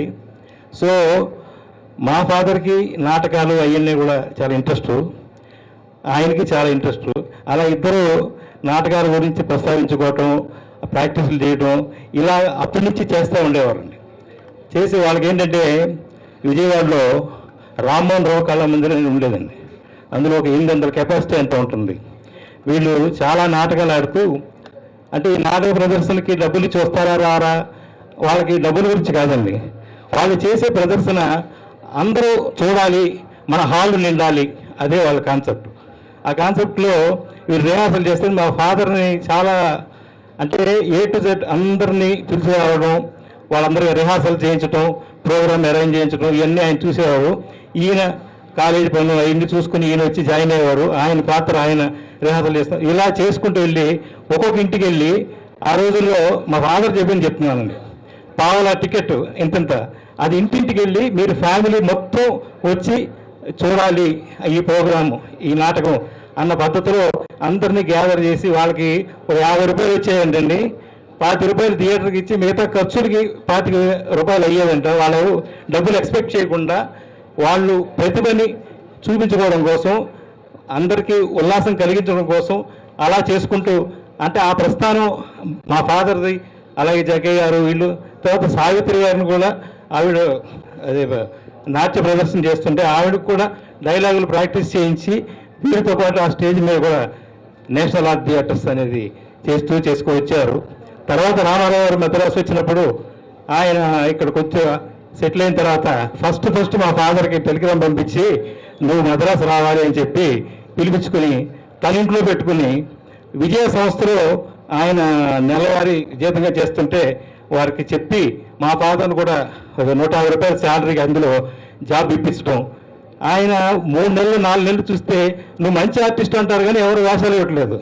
ఈయనకి చాలా విసుకొచ్చి ఒక 6 నెలలు చూసి, బావా ఇంకా నేను ఇప్పుడు వద్దు, నేను వెళ్ళిపోతాను విజయవాడ అంటే ఆయనకి చాలా ఫీల్ అయ్యి అంటే ఆయన ఎందుకు అలా చేశాడని తర్వాత ఆలోచిస్తే అర్థమైందండి. మా ఫాదర్ చాలా అంటే క్రమశిక్షణ, ఒక నియమ నిబంధనలు ఆయనకి ఎలా ఉందో అదే పద్ధతిలో ఈయన కూడా ఆయనకి బాగా కలిసిపోయారు. సో ఈ 6 నెలల తర్వాత నువ్వు వెళ్ళొద్దు, నువ్వు ఇక్కడే ఉండు, మనం కంపెనీ స్టార్ట్ చేద్దాం, నువ్వు ఉండు, తమ్ముడిని పిలిపిస్తాను, మీరిద్దరు కలిసి చూసుకోండి అనేది ప్రొడక్షన్ స్టార్ట్ చేశారండి. సరే నన్ను కావాలని తీసుకొచ్చి తన ఇంట్లో పెట్టుకుని చేసినప్పుడు తన మాట ఎందుకు కాదనాలని చెప్పి అక్కడి నుంచి ఆ ప్రొడక్షన్ లైన్లోకి వెళ్ళారు. ఈ 6 నెలలు ఆయన ఉద్దేశంలో నేను అనిపించింది, ఆయన విజయ సంస్థలు ఎందుకు పెట్టారంటే, విజయ సంస్థ ఏంటంటే అక్కడ A to Z ప్రతి కార్యక్రమం, ఆర్టిస్టులు పొద్దున్న 9 గంటలకు వస్తే రాత్రి వాళ్ళు అయ్యే వరకు అక్కడే ఉండాలి, పనున్నా లేకపోయినా. అంటే వాళ్ళు రిహార్సల్ చేయడం కానీ, అసలు షూటింగ్ ఎలా తీస్తారు, ఇది ప్రోగ్రామ్స్ ఎలా చేస్తారు అని అన్ని అబ్జర్వ్ చేస్తాడు. ఇతనికి బాగా కమాండ్ వస్తుంది, ఇతను మనం అన్న ఉద్దేశం కూడా అయ్యుండైతే అనిపించిందండి. ఎందుకంటే ఆయన ఏ విషయం చేసినా రామారావు గారు చాలా అంటే అబ్జర్వేషన్ కానీ, మనిషిని క్యాల్కులేట్ చేయడంలో కానీ ఆయనకి మించిన వాడు ఇంకోటి ఉంటాడండి. అట్లా ఆ కంపెనీలో సినిమాలన్నీ చేస్తూ రావటం, ఆ తర్వాత సొంతగా బ్యానర్ పెట్టి సినిమాలు తీయడం, ఇలా చేశారు మా ఫాదర్. అంటే ఇవన్నీ ఎందుకు చెప్పారంటే వారికి ఉన్న అసోసియేషను, ఆయన ఎంతదిగా ఆయన చూసుకున్నారనేది 4 ముక్కలు చెప్పదామని చెప్పానండి. ఇంకో చిన్న ఇది ఏంటంటే, రామారావు ఒక చిన్న ఇన్సిడెంటు, ఇప్పుడు వెనకాల చూస్తున్నారు కదా, శంఖం పూరిస్తున్నాడు ఆయన. మా శ్రీకృష్ణ అవతార సినిమాలో ఆయన దాదాపు 18 సార్లు 8 సార్లు శ్రీకృష్ణుడు వేషాలు వేశారండి. ఏ చిత్రంలో కూడా ఆయన శంఖం పూరిస్తున్నట్టు శ్రీకృష్ణుడు లేదండి. మా ఫాదర్ బాగా నాకు ఈ స్టిల్ కావాలని, అంటే లాస్ట్లో భగవద్గీత బోధించేటప్పుడు అయిపోయిన తర్వాత మళ్ళీ స్టార్ట్ అయ్యేటప్పుడు అర్జునుడు పూరిస్తుంటే బాగా నాకు ఈ స్టిల్ కావాలని చెప్పి స్టిల్ తీయించారు. ఆ తర్వాత ఎక్కడైనా తీలే, ఆ స్టిల్ ఏంటి ఇది. ఎందుకు చెప్తున్నానంటే ఆయన కృష్ణుడు పాత్ర అంటే ఎంతో, అసలు ఆయనకి ఎంత భక్తి అంటే అంత ప్రాణంగా ఉంటారు. ఆయన ఆ వేషం వేసినప్పుడు పడుకుంటాడు. అలాగే చేస్తుంటే ఆయనకి ఆ సినిమాలో చిన్న కృష్ణుడు క్యారెక్టర్ కావాల్సి వచ్చింది. వచ్చిన తర్వాత ఎవరు వేస్తే బాగుంటుంది అంటే హరికృష్ణ చేత వేద్దాం బావా అని. హరియా అయ్యో చాలా అలర్ చేస్తాడు, కష్టం అది ఇది అని అంటే చాలా అలర్ చేసేవాడండి. మేమంతా ఎందుకు చెప్తున్నానంటే మేమంతా కలిసి పెరిగాం. ఇప్పుడు బాలకృష్ణ కానీ, హరికృష్ణ కానీ, రామకృష్ణ కానీ, లేకపోతే సాయి కృష్ణ, మేమంతా ఒకే ఫ్యామిలీ లాగా ఒకే ఇంట్లో కంబైన్డ్ ఫ్యామిలీలో ఉండేవాళ్ళం. మేము కలిసి ఆడుకునేవాడు. మా అందరి మీద తెగ ఫైట్ చేసేవాడు హరికృష్ణ. అంటే నువ్వు పనులు అతనితో లేదు, ఆయన కోరిక ఏంటంటే వాళ్ళ తాతగారి కోరిక. ఆయన ఏంటంటే అరే అబ్బాయి నేను చెప్తే ఇంట్లేదు, వీడి చేత రాష్ట్రం ఏంటంటే మాయ మీరు ఊరికే అంటే లక్ష్మీ గారు మాయ నువ్వు ఉండు నేను వేయిస్తాను అది చేత రాష్ట్రం అని చెప్పి రామాగారు చెప్తే, లేదు బావా నీ నోస్ కట్టు కరెక్ట్గా హరికృష్ణ సరిపోతుంది, అదైతే కరెక్ట్గా ఉంటాడు, నీకు నేను పడతాను కదా నీకెందుకు నువ్వు వదిలేయని చెప్పి ఆ హరికృష్ణ తను వేసాడని చెప్పి దాన్ని మిడివి ఒక 10 నిమిషాలు పెంచి ఒక పాట పెట్టి ఆ పాటలో ఒక గ్రూప్ డాన్స్లో రేఖ, హిందీ ఆర్టిస్ట్ రేఖ కూడా డ్యాన్స్ చేస్తుంది. సో అలా ఆ క్యారెక్టర్ చాలా మంచి పేరు వచ్చింది అతను హరికృష్ణకి. వాళ్ళ తాతగారు ఆశయం నెరవేరింది. ఇంకో విషయం, ఆయన సినిమా తీయాల్సి వస్తే మహామంత్రి తుంబస్ అయిపోయిన తర్వాత శ్రీ కృష్ణావతారం సినిమా చేస్తారు. అది ఎలా వచ్చిందంటే ఈయన రాయబారం పద్యాలు అక్కడ ఉంటే పట్టుకో నువ్వు రాయబారం సినిమా తీద్దాం అది అంట. ఇదేంటంటే రాయబారం అంటారు, రాయబారంలో ఏముంటుంది, గుడ్డి గాంధారి కుంతి వీళ్ళే కదా, జనానికి ఏం ఆకట్టుకుంటుంది, ఆ కష్టం అది లేదు నువ్వు పద్యాలు పట్టురా అని. ఈయన పద్యాలు రైట్స్ పెట్టుకొచ్చిన తర్వాత తెచ్చుకొచ్చానండి అంటే, అయితే రాయబారం స్టార్ట్ చేయండి. కుదరదండి అది కష్టం, అది జనం చూడరు అంటే ఏం చేస్తామండి. అయితే పని చేసి శ్రీకృష్ణ అవతారం అని సినిమా ఫస్ట్ నుంచి లాస్ట్ వరకు తీసాను. ఏంటండి ఫస్ట్ నుంచి కృష్ణుడు బిగినింగ్ నుంచి లాస్ట్ వరకు ఎంత బడ్జెట్ అవుతుంది, అసలు ఇది ఏం పర్లేదు నువ్వు చేస్తావు కానీ అన్నీ అయిపోతాయి అని స్టార్ట్ చేశారు. అంతా అయిపోయిన తర్వాత అండి సినిమా అంతా అయిపోయింది, ఇంకొక సీన్ ఉంది. అయిపోయిన తర్వాత ఇంకేంటి అయిపోయి బాగా ఒక సీన్ ఉంది అనగానే ఏంటని కృష్ణుడు నిర్యాణం తీయాలి అని. అది నాకు ఇష్టం లేదు, కృష్ణుడి నిర్యాణం మనం చూపించడం ఏంటి, అది నాకు ఇష్టం లేదని నేను కాదు కదా. నేను శ్రీకృష్ణ అవతారం సినిమా పేరు పెట్టాను, అంటే బిగినింగ్ నుంచి లాస్ట్ వరకు చూపెట్టాలి కదా, అది చూపెట్టకపోతే ఫుల్ఫిల్ ఎట్ అవుతుంది.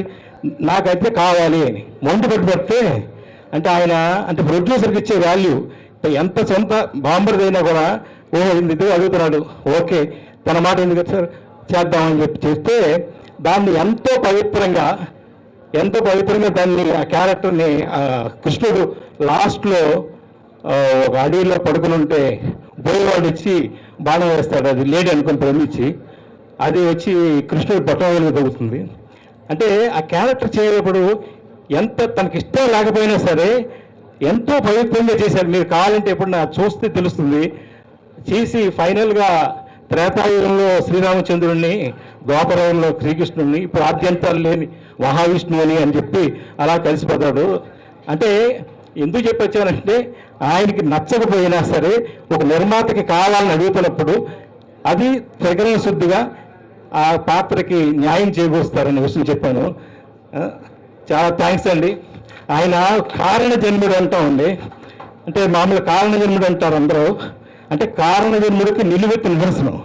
అంటే ఆయన జీవితాన్ని నేను 2 భాగాలుగా అనిపిస్తున్నానండి. First phase, second phase. ఆయన ఒక 30 సినిమాల్లో డ్యూయల్ క్యారెక్టర్స్, ట్రిపుల్ క్యారెక్టర్స్ చేశారండి, అది సినిమాల్లో. కానీ నిజ జీవితంలో ఆయన 2 క్యారెక్టర్లు చేశారు. ఒకటి చలనచిత్ర పరిశ్రమలో ఒక నటుడిగా, అంటే అక్కడ దానికి ఎంత క్రమశిక్షణలో ఉండాలి.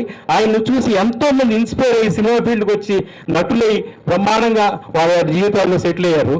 అక్కడి నుంచి అది చేసేటప్పుడు పొద్దుటూరు పెద్ద అసిస్టెంట్ సత్కరించకపోవడం వల్ల సరిగా మాట్లాడలేకపోయారు. ఆయన అభిప్రాయాల్ని వైఫ్ శ్రీ దస్తగిరమ్మ గారు ఒక 2 నిమిషాలు చెప్తారు. ప్లీజ్ చెప్పండి అమ్మా. అందరికీ నమస్కారము. తెలుగుదేశం కార్యాలయాలకు అందరికీ నమస్కారము.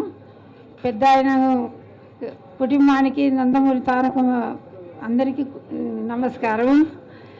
కానీ మాది పొద్దుటూరు అండి, మా ఆయనది కూడా పొద్దుటూరే. బ్రహ్మంగారి చరిత్రలో ఆయన పరిచయం అయినాడు. చాలా ఏండ్లు ఆయన జీవితం అంతా చేసినాడు. ఆయన కాలం అయిన తర్వాత మళ్ళీ ఇంకా ఒళ్ళు బాగాలేక అక్కడ మేము వెళ్ళిపోయినాము. కానీ ఆయన ఏం ఆయన అభిమానము, ఆయన ఫోటోలు మాత్రమే మాకు మిగిల్చినాడు. అది ఆయనకు మేము ఉన్న విషయాలు చెప్పుకోవాలనేసి మేము మాట్లాడుతున్నాం సార్. నిర్మాత శ్రీ ఈదర చంద్రవాసు గారు 1 నిమిషం మాట్లాడతారు ఎన్టీ రామారావు గారి గురించి. గౌరవనీయులు జనార్దన్ గారికి, వేదికలు రంగించిన పెద్దలకు, మీడియా వారికి, సోదర సోదరీమణులకు, తెలుగుదేశం పార్టీ కార్యకర్తలకు, ఎన్టీ రామారావు గారి అభిమానులకు అందరికీ నమస్కారం. నాకు ఈ అవకాశం ఇచ్చిన జనార్దన్ గారికి నమస్కారం చెప్తూ, నాకు 77 సంవత్సరాలు, మరణానికి చాలా దగ్గరగా ఉన్నాను. ఈ అదృష్టాన్ని ఇవాళ ఎన్టీ రామారావు గురించి మాట్లాడే అదృష్టం జనార్దన్ గారు కలిగించారు. ఆయనకి ప్రత్యేకంగా నమస్కారం చెబుతూ, నాకు ఎన్టీ రామారావు గారు ఆయన రాయలసీమ బాధితుల దగ్గర నుంచి ఆయనతో నేను కలిసి తిరిగాను. ఆయన ఎబ్బటున్నారు. ఆయన ఎంత క్రమశిక్షణ గల వ్యక్తి అంటే, రాయలసీమ సహాయార్థం డ్రామాలు వేసి డబ్బులు వసూలు చేసి పేద ప్రజలందరినీ కాపాడాడు. ఎన్టీ రామారావు గురించి క్రమశిక్షణ వేరే చెప్పనవసరం లేదు. ఆయన 8 గంటల షూటింగ్ స్టార్ట్ అంటే ఆయన 7:30కే వచ్చి కూర్చునేవాడు. వచ్చేవాళ్ళని ఆఖరి సినిమాలు తీసే నిర్మాతలు కూడా భయపడేవాడు. ఆయన అంత కరెక్ట్గా వచ్చేవాడు. మరి ముఖ్యంగా చెప్పాల్సింది ఏంటంటే, ఎన్టీ రామారావు గారి గురించి ఆయన క్రమశిక్షణ ఎంత ముఖ్యమైందో ఇవాళ మీరు లాల్ బహదూర్ స్టేడియంలో ఆయన చనిపోయిన రోజు 3 రాష్ట్రపతి, ప్రధానమంత్రి, గవర్నర్ వచ్చారు. మీరు గుర్తు చేస్తున్నదో జ్యోతి బసు గారు ఏమన్నారంటే, ఇలాంటి రాజకీయ నీతి లేకుండా నేను ఎప్పుడు చూడలేదు. పివి నరసింహారావు గారు కూడా 14 భాషలు గల వ్యక్తి, ఆయన కూడా అలాగే చెప్పారు. అందుకని ఎన్టీ రామారావు వ్యక్తి నాకు ఈ అవకాశం ఇచ్చిన మీ అందరికీ చెబుతూ, ఎన్టీ రామారావు గారు కూడా పట్టుదలగా నాకు తగ్గ వారసుడు చంద్రబాబు నాయుడే అని చెప్పి మళ్ళీ తెలుగుదేశం ప్రభుత్వాన్ని బాధ్యతలు చెప్పి రేపు మళ్ళీ గవర్నమెంట్ రాబోతుంది. అది ఎన్టీ రామారావు గారు ఆశీర్వాదం అనేది తెలియజేస్తూ మీ అందరికీ నమస్కారం. శుభదినం. ప్రపంచం వ్యాప్తంగా అన్నాను మన విశ్వవిఖ్యాత నడుచుకొని డాక్టర్ స్వర్గీయ నందమూరి తారక రామారావు గారి 101వ జయంతికి ఇచ్చేసిన వేదిక మీద సన్మానం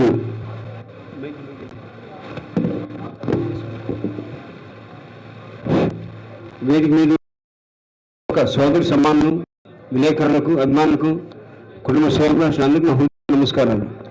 మాట్లాడిన తక్కువే తల్లి తీరదు అని మహాపురుషుడు యుగ పురుషుడు కళామ తల్లి రాళ్ళ బిడ్డ దైవస్వరూపుడు మన స్వర్గీయ నందమూరి తారక రామారావు గారు. వారు విశ్వవిఖ్యాత నట సార్వభౌముడే కాదు, వారు విశ్వవిఖ్యాత తెలుగు తేజానికి సార్వభౌముడు అన్న ఎన్టీఆర్. వారు చలనచిత్ర సీమ ఉండగా ఒక నటుడుగా ఎన్నో చరిత్రాత్మక చిత్రాలు తీశాడు. ఆయన ఇటు సాంఘికం, జానపదం, పౌరాణికం మరెన్నెన్నో పాత్రలు పోషించారు. ఇవాళ నేటికి వారు 41 నిజ జీవిత పాత్ర పోషించాడు ఆయన. మరొకసారి చెప్తున్నాను, ఎవరు ప్రపంచంలో చేయలేని 41 నిజ జీవిత పాత్ర పోషించారు మన అన్నా స్వర్గీయ నందమూరి తారక రామారావు. వారు పోషించిన ప్రతి పాత్ర ఒక డిక్షనరీ గాను, ఒక ఎన్సైక్లోపీడియా గాను చిరస్థాయి ఉంటారు మన అన్న ఎన్టీఆర్. శ్రీరాముడు శ్రీకృష్ణుడు ఎలా ఉంటాడో మనకు తెలియదు, కానీ శ్రీరాముని శ్రీకృష్ణుని రూపరేఖలు కల్పించిన ఆయన రూపం ఇచ్చారు స్మరణీయం. ఇలా చలనచిత్ర సీన్లో ఉండగా వారు అగ్రస్థానం ఉంటూ ముందుకెళ్తున్న వేళ ఇంకో పక్క మన తెలుగు జాతి ఆత్మ గౌరవానికి భంగం కలిగి ఉంటుందని, అన్యాయం జరుగుతుందని, గుర్తింపు లేకపోవడంతో మళ్ళీ మనం తెలుగు జాతిని పునర్జింపు చేయాలని, గుర్తింపు తీసుకురావాలి. నేను ఒక తెలుగుని, తెలుగు బిడ్డను, తెలుగు దేశం నా పార్టీని రాజకీయ పార్టీ స్థాపించి 9 నెలల్లో తిరిగిలోపు మన తెలుగు రాష్ట్రాల ప్రజలు మన అన్నగారిని ఏకగ్రీవంగా తెలుగుదేశాన్ని గెలిపించి వాళ్ళు ముఖ్యమంత్రిగా చేశారు. ముఖ్యమంత్రి చేశారు మన అన్న స్వర్గీయ నందమూరి తారక రామారావు.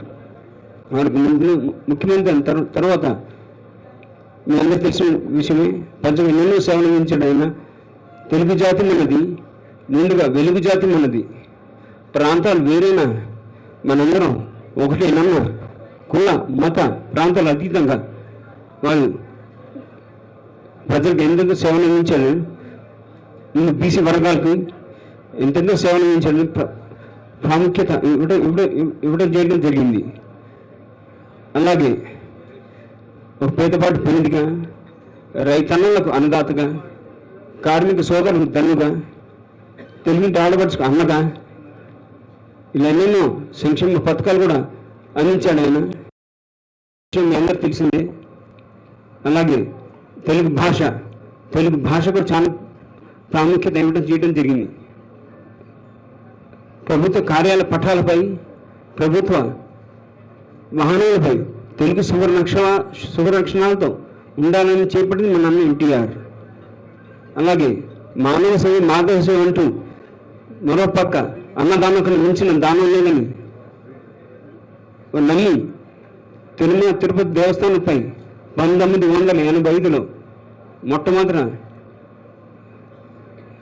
నిత్య అన్నదానం ఉండాలని నిర్ణయించి వెంకటేశ్వర స్వామి ఆశీస్సులతో, దాతల ఆశీస్సులతో నిత్య అన్నదానం కార్యక్రమం ఉచితంగా ప్రవేశపెట్టింది మన అన్న స్వర్గీయ నందమూరి తారక రామారావు గారు.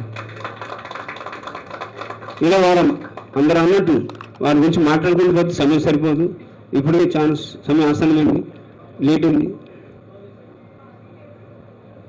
వారు నాటికి నేటికి ఎప్పటికీ సూర్య చంద్రుడు ఉన్నంతకాలం, తెలుగు జాతి, తెలుగు గడ్డ, తెలుగు నేల ఉన్నంతకాలం వారి రామనామం చిరస్మరణీయం. మరొకసారి వారు విశ్వవిఖ్యాత నట సార్వభౌముడే కాదు, వారు విశ్వవిఖ్యాత తెలుగు తేజానికి సార్వభౌముడు మన అన్న ఎన్టీఆర్. మరి మేము ఇందాక శివాజీ మాట్లాడాను, మళ్ళీ గుర్తు చేశాడు ఆయన. ఇది చాలా మంది తల్లిదండ్రులు మర్చిపోయి ఉండొచ్చు. 1982లో వారు పాట పెట్టిన తర్వాత మా అన్నయ్య బాలకృష్ణ గారిది డిసెంబర్ 8న, నాది డిసెంబర్ 9 పిల్లలు తిరుమల దేవస్థానం కొండపైన వాడు రాలిపోయారు. ఏంటది ఇది ప్రజలకు వెళ్ళిపోయాడు. డిసెంబర్ 9 నాది ముహూర్తం 11:42 రాత్రి. ఆ రోజు తెలిసింది ఈ సెల్ ఫోన్లు హెచ్డి అన్నీ లేవు. అంటే బాగా సంతోషంగా డిసెంబర్ 9న ఆ రోజు సెల్ ఫోన్ లేవు కాబట్టి మీకు తెలుసు ఏదో కలెక్టరేట్ టు కలెక్టరేట్ ఆఫీస్ ఒక లైన్ ఉండేది, హాట్ లైన్ అని. సో మేము తిరుపతి కొండ దిగి డిసెంబర్ 10న కలెక్టరేట్ ఆఫీస్కి కూర్చుని ఎక్కడి నుంచి ఫోన్ చేశారు దేవుడైనా, ఇంకో కలెక్టర్ ఆఫీస్ నుంచి హాట్ లైన్ ఫోన్ చేశాను. ఆయన మొత్తం స్టాంపింగ్ ఉన్నాడు, ఆయన చివరి దశలో ఉన్నాడు. ఆయన ఫోన్ చేసి నన్ను సారీ, మన పెళ్ళికి మన ఇద్దరి పెళ్ళికి మనం రాలిపోయాం, మేము జన్మ వెళ్ళాము 12 మంది కాదు, ఇప్పుడు 7 కోట్ల ప్రజలు కుటుంబం. సో 7 కోట్ల కుటుంబం గురించి మీ ప్రజలు వెళ్ళిపోవడం జరిగింది. కాబట్టి హ్యాపీ మ్యారీడ్ లైఫ్ అని నేను ఫోన్లో దీవించడం జరిగిందండి. ఇప్పటికీ మేము చాలా గర్వించుకుంటాం. మేము 12 మంది కాదు, 7 కోట్ల ప్రజలు కుటుంబం. ఇలా వారి బిడ్డకు జన్మించడం చాలా అదృష్టం భావిస్తూ మరి ఇక్కడ వచ్చిన ప్రతి ఒక్కరికి నా హృదయ నమస్కారం చేస్తూ సెలవు తీసుకున్నాను. జోహార్ India. Thank you very much Babu.